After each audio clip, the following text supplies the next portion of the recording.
6 myths about the human body. We all have them, yet our bodies are often a source of mystery. Some biological functions truly are perplexing. We still don't know exactly why we dream or why we cry when we're emotional, for example.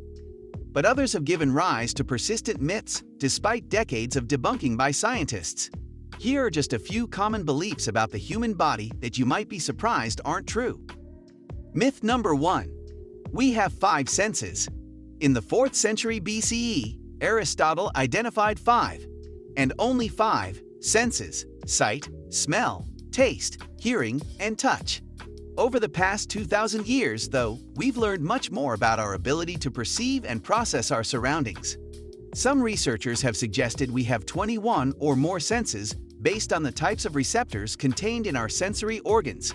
For example, we have mechanoreception, which includes the sense of balance, perception of hot and cold temperatures, receptors to taste bitter, sweet, salty, sour, and umami flavors, and even interoceptors for sensing blood pressure and lung inflation. Myth number 2. You can't regrow brain cells. Humans are born with about 100 billion brain cells. Until the 1990s, most scientists believed 100 billion was all we'd ever have. Growing new neurons would interrupt communication among our existing brain cells and short-circuit the whole system, or so the theory went. Then, a 1998 study found evidence that humans could generate new cells in the brain's hippocampus, an area associated with learning and memory. More recent studies have largely supported the idea and suggest that we might be able to make up to 1,500 neurons a day. Though research continues, neurogenesis is good news. Growing fresh neurons may make our brains more resilient against Alzheimer's, depression, anxiety, and other disorders. Myth number 3. Speaking of brains, we use only 10% of them at a time. Maybe you've heard peppy TED Talk speakers say that our brains have limitless potential. If only we could employ them to their fullest extent.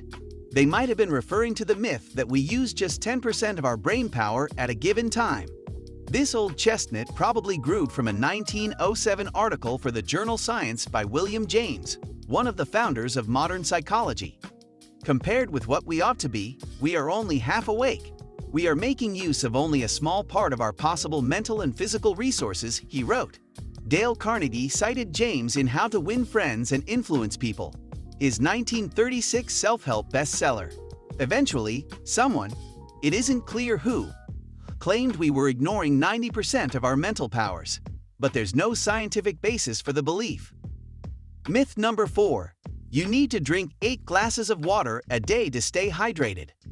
Mild dehydration can make you sluggish and dizzy, while a serious case can lead to organ damage. But there's little evidence to suggest that 8 8-ounce glasses of water per day is the ideal amount to maintain health.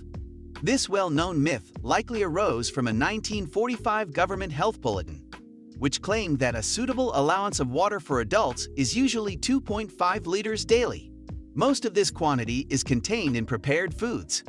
Over time, people overlooked that second sentence and assumed the guidelines called for 2.5 liters per day in addition to water contained in foods. Today, dietitians say that the optimum amount of water intake per day varies from person to person, but that most of it should come from food sources like fresh fruits and vegetables. Myth number 5. You shouldn't swim on a full stomach. You've probably heard adults admonish kids to wait a half hour or longer after a meal before jumping back in the pool. Generations of people have believed that soon after eating, blood is diverted from the limbs toward the gut to aid digestion. Swimming too soon would supposedly cause your stomach or extremities to cramp up, which could lead to drowning. In 2011, the Red Cross published a thorough investigation of the scientific literature and found no link between eating and drowning, concluding that food intake restrictions prior to swimming are unnecessary.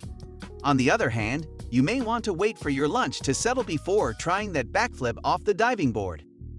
Myth number 6. You can catch a cold from cold weather. Low temperatures alone can't make you sick. You're going to need a virus for that. The pervasive sense that cold weather causes colds stems from a few coinciding factors. 1. Viruses that cause the common cold are more active and resilient in winter in many parts of the world. 2. Cold temperatures outside keep more people inside, where you might pick up someone else's virus, and indoor heating can dry out your sinuses, making it easier for viruses to invade. 3. Cold weather may also slow down your normal immune responses. All of these scenarios add up to a greater risk of being exposed to a virus that has a better chance of making you sick. And while we're on the topic, the myth that you should feed a cold and starve a fever probably arose in the medieval era, when people treated colds by raising a patient's body temperature with hot meals. People also believed that fevers could be cooled down by depriving the body of food. In fact, bodies fighting both kinds of illnesses need proper nourishment as well as rest and fluids.